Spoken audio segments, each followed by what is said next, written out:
So they took us to the Fresno County Fairgrounds. This was an armed camp. They had barbed wire all the way around. They had guard towers with guards up there, you know, their guns. And they even had foot patrols, soldiers foot patrolling the perimeter of the camp. So you go into this place, and the first thing they do is assign you to a barrack, if you can call it that. We had huge gaps in the floor, weeds coming right through. Now, the second order of business, they give you mattress covers, and they tell you where to go to get the straw to fill the covers with. You had to make your own mattress that way. And that night, everybody got bitten by fleas and ticks and whatever else was in there. So that was Welcome to Fresno Assembly Center. And I remember it was just deathly hot. Fresno is a desert. It gets to be sometimes over 110 degrees in summer. And this was summer. Absolutely no cooling facilities whatsoever. Electric fans were considered contraband. But right away, our parents, they considered education extremely important. So they started school. And I remember we had to go to school in horse barns.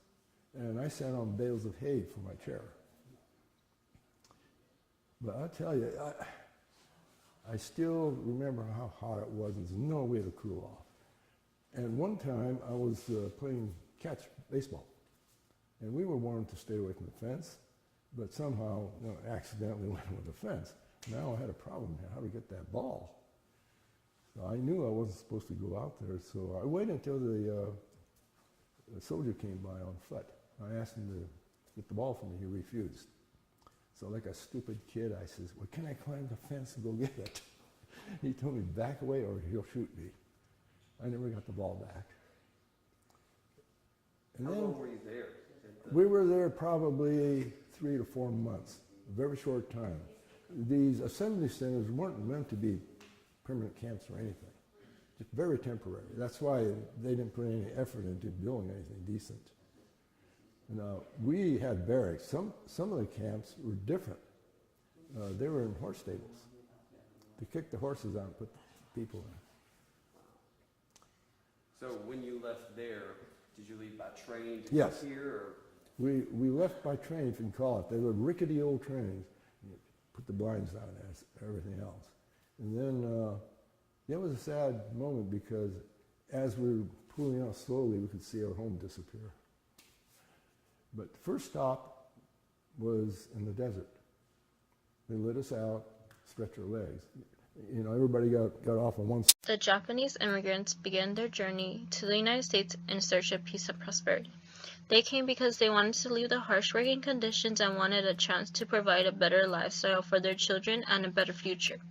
Some of the earliest immigrations to land would be illegal in the United States. More than 100,000 Japanese nationals arrived in the U.S., and during which many of the foundational institutions of Japanese American communities were established.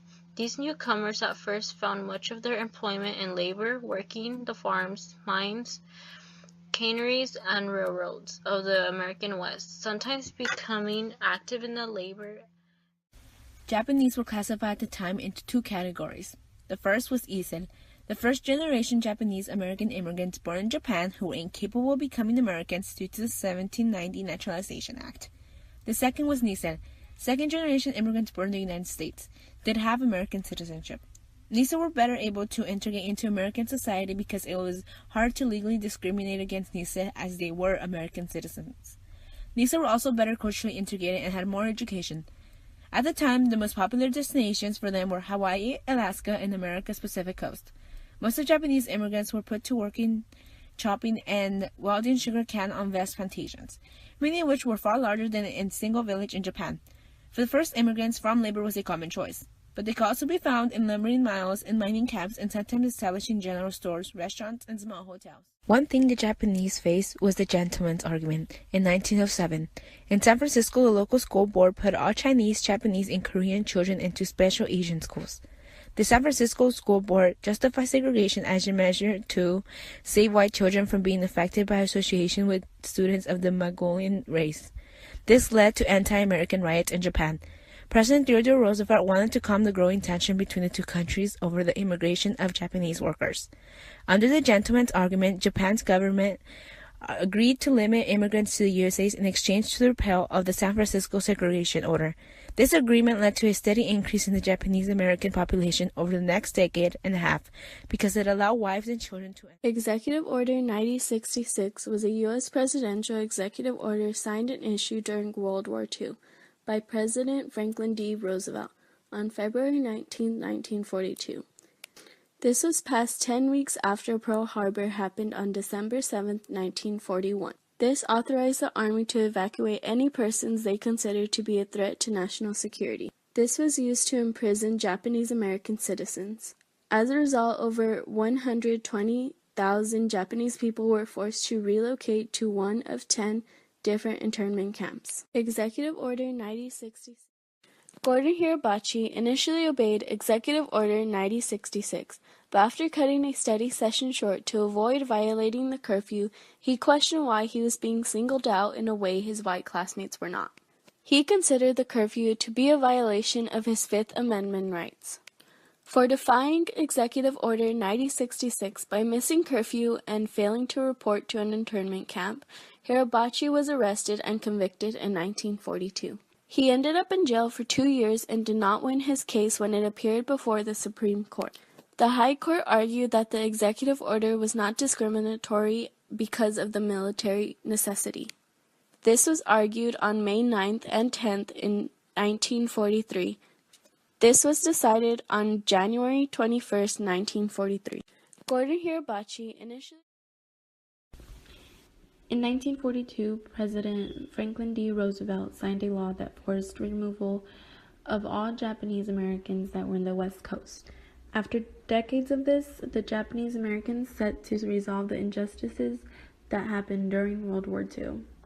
The Japanese American Citizens League created a campaign to restore the cause with $25,000 per attorney, an apology by Congress saying that what they did was wrong and cruel, and money to cover the cost of education lost during the time. They realized that with the small population of Japanese Americans, it would be difficult to make a change. They were wrong. Sooner or later, with the help of media, within 6 months, there were articles about their internment camps in major newspapers and other news outlets. They continued to form civil rights groups to get the legislative to later examine the government's actions during the war. In 1980, the bill was passed to form a commission on the relocations and incarcerations as well. The court had established that the actions were racial prejudice, wartime hysteria, and failure to political leadership. Finally, in 1983, they received 4 major agreements. They received a joint congressional resolution acknowledging and apologizing for the internment of Japanese Americans, a presidential pardon for Japanese Americans who refused to comply with exclusion orders, the establishment of a foundation to sponsor educational activities, and they also received $20,000 to each surviving attorney. A struggle that Japanese Americans have faced was after Pearl Harbor, which was December 7, 1941.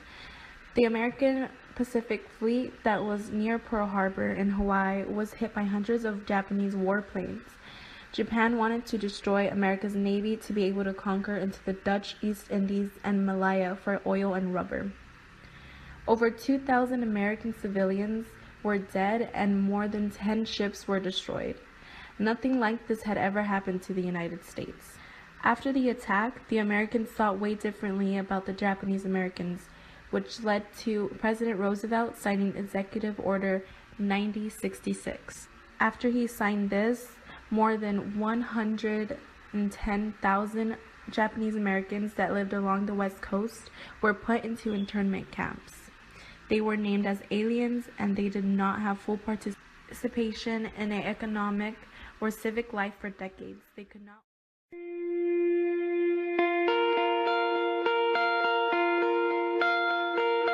My father came from Japan in 1905. He was 15 when he immigrated from Japan, he worked until he was able to actually build a store. Let me tell you a story in the form of a dream. I don't know why I have to tell it, but I know what it means. Close your eyes, just picture the scene as I paint it for you. It was World War II when this man named Kenji woke up. Ken was not a soldier.